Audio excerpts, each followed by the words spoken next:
We already see these alternative lodging companies competing with hotels. I personally feel like the prices have been pretty similar in the last few years versus hotels. But what I do think is that it does provide an option for prices to maybe be even lower than some of these rental companies.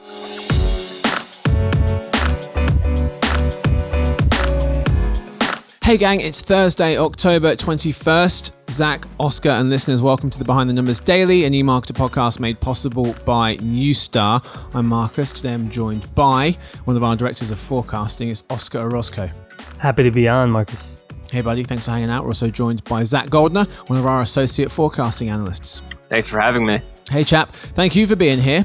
Today's fact: apples are more effective at perking you up than coffee. An apple has a crisp crunch that wakes you up with a high amount of vitamins, antioxidants, fiber, and phytonutrients. And instead of waking you up with caffeine, the average 12 to 13 grams of natural sugar in the apple is slowly released into the bloodstream, which wakes you up without the jitters commonly associated with caffeine. The glucose in the fruit is easily digested by the body to feed cells, providing slow and steady energy, and lasts for the entirety of the digestion process of the apple rather than the quick spike and crash that results from a cup of coffee. Oscar, I know you're a big fan of the apple. Big fan. Is this why? Have an apple a day. I did not know this. I might need to pivot to having 2 apples a day instead of maybe having 2 Well, let's not get crazy. Okay, well, one's enough. What kind of apples are your favorite? All types. I couldn't. Red ones. That's a terrible answer. Red? No, Red not ones. color. Red ones. No, not. Truly, I'm from Washington. What brand? From all sorts of What states. brand? So, what kind of sneakers are your favorite? Black ones. I like all the black ones. He doesn't discriminate. Honey Crisps. Honey Crisp, better. Exactly, yeah. Honey Crisp, that's more like it. Zach, talk to me. Favorite apple? Apple sauce. That's my favorite kind of apple. Yeah, there we go. Miss me with apple sauce. There we go. It's a pink lady. It was a rhetorical question. Anyway, today's real topic: how travel companies are changing and advertising with it.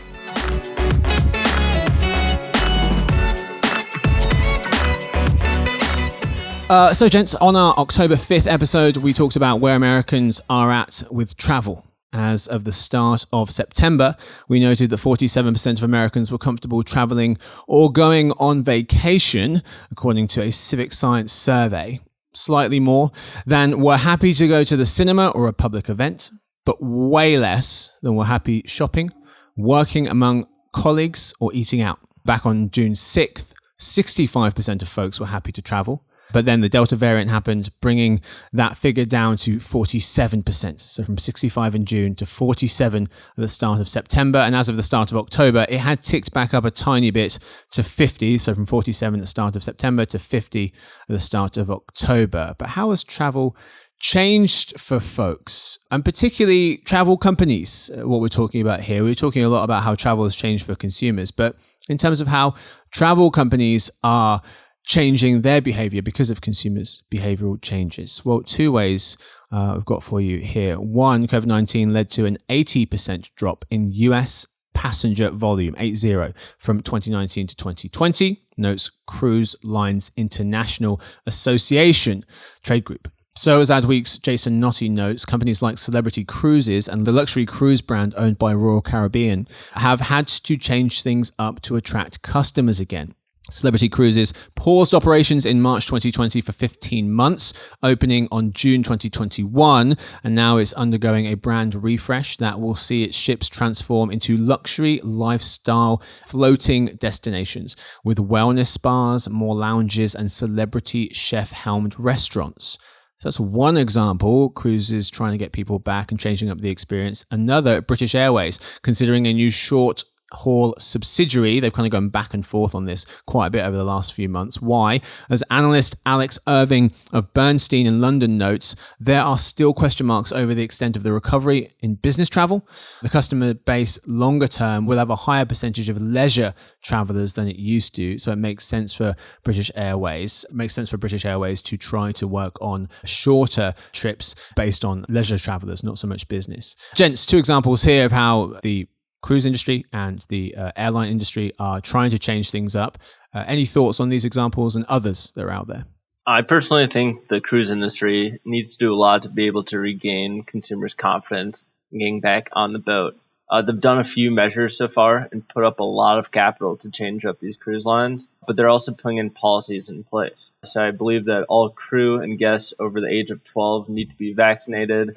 They've also redesigned the ships to have larger lofted areas, open deck spaces, allowing for more social distancing as well. So they put a lot of money into re-innovating these ships. But I'm also still hearing some horror stories from new passengers that are trying to get onto these ships, even with negative COVID tests, and then being told that their tests aren't appropriate. So there's still a lot of messaging that these companies need to be able to do to tell their guests what exactly they need to do to be able to get on a ship and travel safely and enjoy their trip without too much worry and enjoy their vacation. I think early on in the pandemic, I would say the last 18 months, it's been a lot of messaging about cleanliness, COVID-related messaging, right? It's shifted more into, even higher level doses of communication with the passengers. Zach just touched on this. And I think the next thing is personalization, right? And just focusing more on the consumer and the traveler. Speaking about cruise lines, I've talked about this before in the last podcast. Cruise lines, to me, are really the subsector of the travel industry that's going to have the hardest time moving forward. And from what Zach has explained, I've heard similar anecdotal things. It has not been easy. I think for the cruise lines specifically, it's also a shift in business practices, right? I don't know if they'll all come out afloat from this. I think they just have to think of new ideas. You mentioned the luxury idea. It's a start. But I thought of something else. I think cruise lines, at least for the time being, they need to have travelers fall back in love with the cruise lines.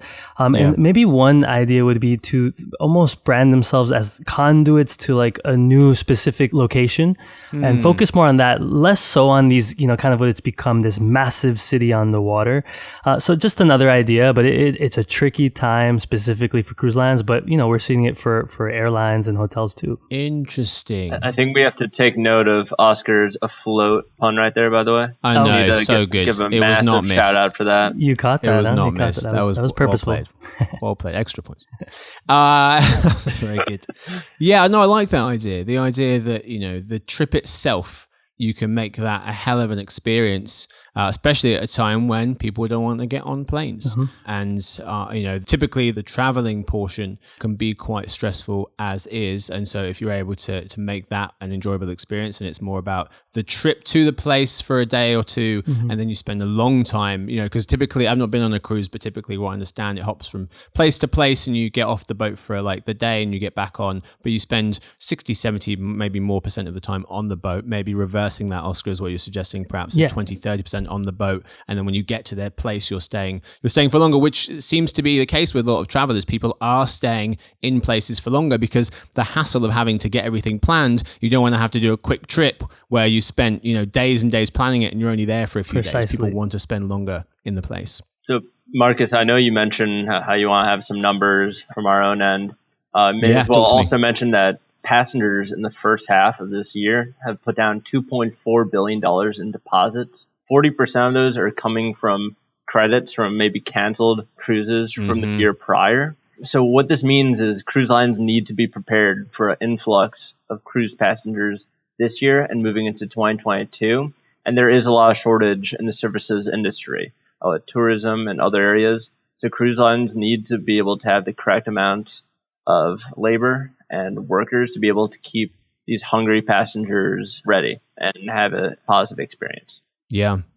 Yeah, people have changed. We noted this in the last episode that they're traveling domestically. They're also traveling with people who they feel closest to. They're booking closer to the leave date.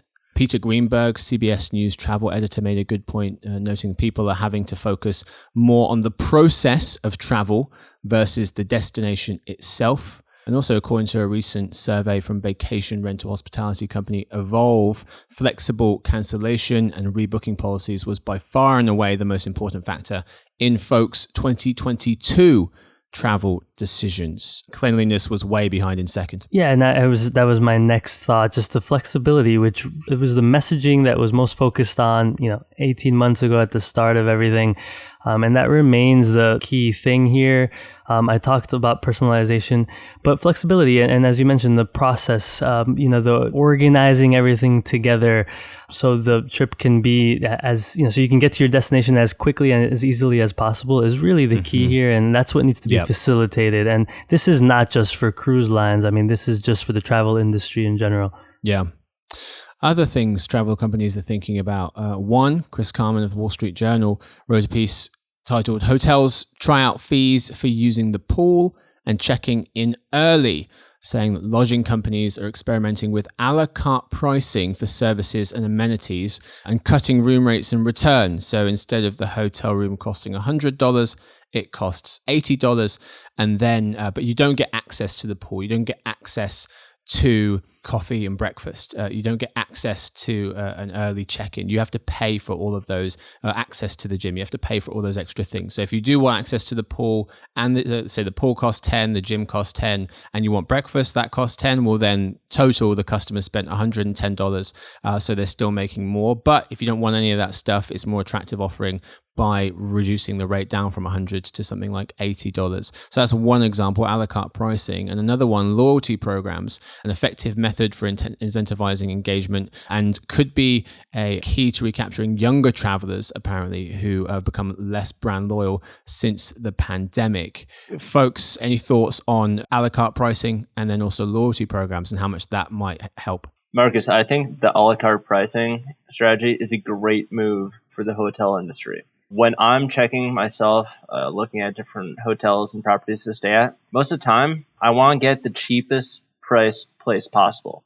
I don't care about those other amenities, and I want to see the way to save as much money possible so I can spend that other money on entertainment and other forms of enjoying myself when I'm traveling around. If I did want to have a pool, I could pay extra for that, and that's the great part of that. The hotel industry might have a little bit of pushback, similar to what happened to airline industry years back when they started charging more or charging additional fees for checked baggage. But I think in the long term, this will be able to get in more people into their hotels and have them stay at longer periods as well. I actually thought we might disagree on this. So, Zach, I'm with you on this. I agree as well. I mean, the key is, and it was stated in the articles, this should lead to cutting room rates, right? And it should be an obvious drop in prices. We're not talking $5 or $10 here.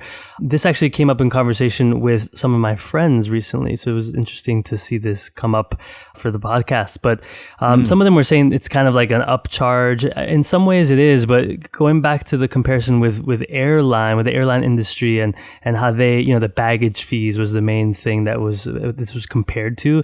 I think that's ultimately worked for them. And in some ways, it's led to the growth of these low-cost budget airlines. And I think something similar could happen here. The only minor difference is that we already see these alternative lodging companies competing with hotels, Airbnb, Vrbo. I personally feel like the prices have been pretty similar in the last few years versus hotels. But what I do think is that it does provide an option for prices to maybe be even lower than some of these rental companies can offer. And yes, I think there are people who don't need the amenities, and that'll be a great selling point for some of these hotels. Last thing, it did say that a lot of these big hotel chains are viewing it skeptically. It needs to be put into play by all of them. So it needs to be done in unison or it's not going to work. That's the one thing I'd add. So just touching up on that article, those features that could be included are anything from pools, early or late check-ins. So nothing that's a necessity. It's also included would be daily cleanings. But the thing is, it's not a necessity. It's not like you're going to get a bed or not a bed or have sheets or no sheets. You're going to be able to sleep. You'll sleep fine. And if you're just looking for the base experience, you'll pay for less of it and you'll get less. Yeah. You can imagine walking into them. What the hell's the bed?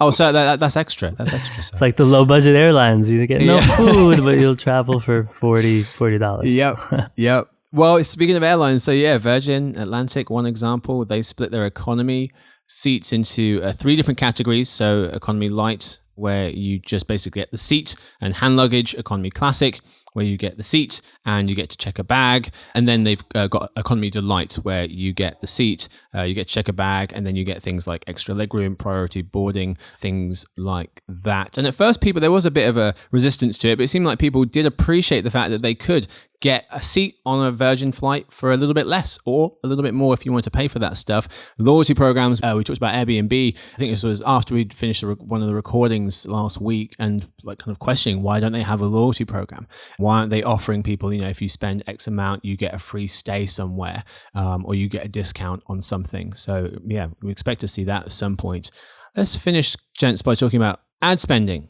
In 2019, ad spend was higher than consumer spend, notes ComScore when it comes to travel. Ad spend higher than consumer spend in 2019. Today, consumers spend more on travel than advertisers do. Even though consumer spend hit pre-pandemic levels in May 2021, before it fell again, ad spend remained quite a ways below. And we have our own US travel industry digital ad spending figures. Pre-pandemic, we were looking at $6 billion space 2019. That was cut in half by 2020 and then came back a little bit, or a fair amount, 3.5 billion. So from 6 to 3 to 3.5 this year, and then we're expecting it to be about 4.5 in a few years' time. So still a ways away from that 6 billion pre-pandemic. Gents, you worked on these. Your thoughts on some of the thinking behind our forecasts? Yeah, we know in 2020, the American Hotel and Lodging Association found that 2/3 of Americans did not travel at all. So it was a dismal year, unprecedented declines in ad spending, digital ad spending. It was bad. 2021, we are being a bit more cautious than we've seen from other firms who forecast the markets and look ahead.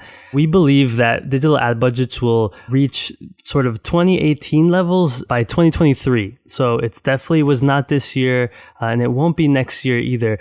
We see this positive news about airlines and hotels, seeing some sort of return to normal. As we've just talked about, it was a few months of the year, but we forget sometimes, the cruise industry has really been hit hard, and they're not going to return to spending like they did in 2019 for a few years. Also, things like small to medium-sized hotels and regional airlines, even travel agencies and travel boards, they have faced financial difficulty and bankruptcy, and so the recovery with some of these sub-industries will be much, much slower. Yeah, we've not seen a sustained recovery in travel by any stretch of the imagination. But we'll see what 2022 holds. So we've got time for the lead story. Time now for the halftime report. Oscar, we'll start with you. One takeaway from the show.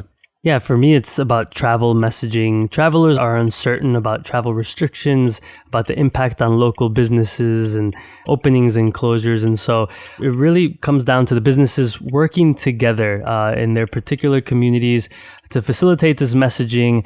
And I think this is ultimately what's going to lead to a faster rebound than maybe we're seeing at the moment. Zach? For me, I think that what people should be looking out for is what airlines, cruise lines are doing to redesign and innovate their ships and planes to be able to be more accommodating to the everyday leisure person. Terrific. That's all we've got time for the lead story. Time now for In Other News. First, a quick word from our sponsor, Newstar.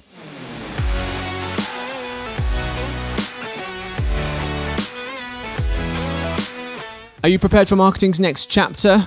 You won't want to miss Brave New Worlds 2021, the virtual marketing and analytics event of the year on November 9th and 10th. Join Brave New Worlds to learn how you can adapt to the forces redefining advertising. It's free, and you'll hear from today's top minds in marketing, data, and analytics, including executives from Facebook, General Motors, Capgemini, Publicis, and more. Go to bravenewworlds.newstar to register today. Folks, we are back today in other news. How Americans feel about streaming ads, the living room as a virtual hub, and Starbucks is fleeing malls. Story 1. Nearly half of American adults think there are too many ads on streaming services across all ages.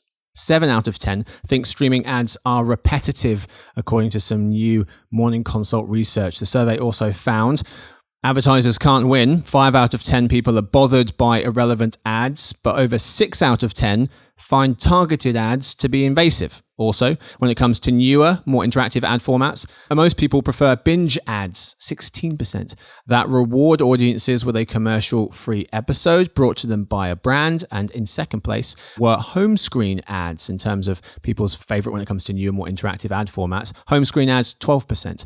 Oscar, we'll start with you. What were your takeaways from this research?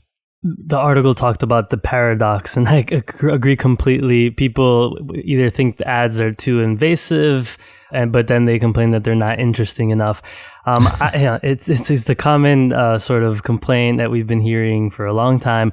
But I think really the focus should continue to be on targeted ads, on concentrating on relevance. I really do believe that, levels of personalization will lead to heightened engagement, and that's what advertisers want. And, I was thinking of one example with some of these video platforms. People don't complain about recommended content tailored to users and their viewing habits. So it needs to be something like that. We hear similar complaints with audio, by the way. So it's not just with video.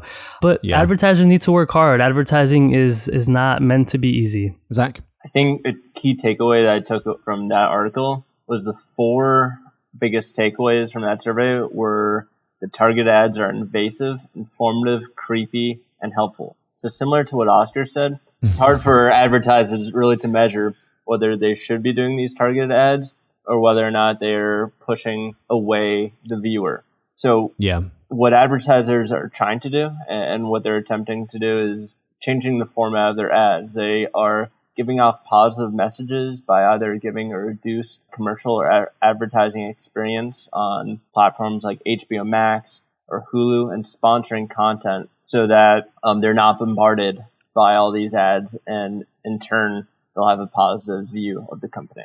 Story 2. The living room is now a virtual hub, writes Sarah Fisher of Axios. She notes that internet companies are paying more attention to services that offer a social component to living room experiences, even if your friends and family aren't physically there. For example, virtual watch parties, communal gaming, things like that. Some examples she lists: HBO Max launched a group watch party tool last month in conjunction with Snapchat, and Discord is experimenting with a new group watch party feature called Watch Together that lets users watch the same YouTube videos together at the same time. Oscar, your thoughts? I know in past podcasts I've sometimes talk down gaming. In some ways, I'm not a big gamer myself, but in this situation, I think gaming has shown that through the lens of the pandemic, it's really leading to innovation across all sorts of entertainment. That's through video, audio platforms, even social. I think this is a behavior that's here to stay.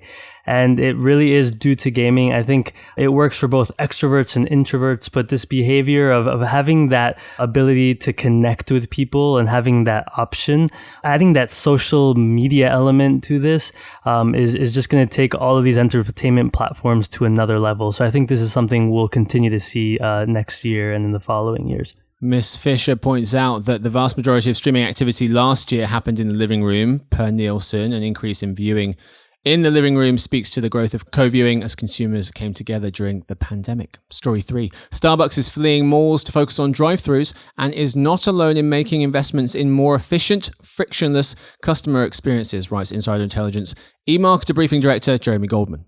The coffee giant is focusing on what they call convenience-led formats. For example, drive-thrus, pickup locations, and now video ordering, and providing baristas with tablets to take orders as well. Jeremy notes that on-the-go orders have made up 80% of Starbucks transactions pre-pandemic, but has grown further still. Zach, your thoughts on Starbucks focusing on drive-thrus?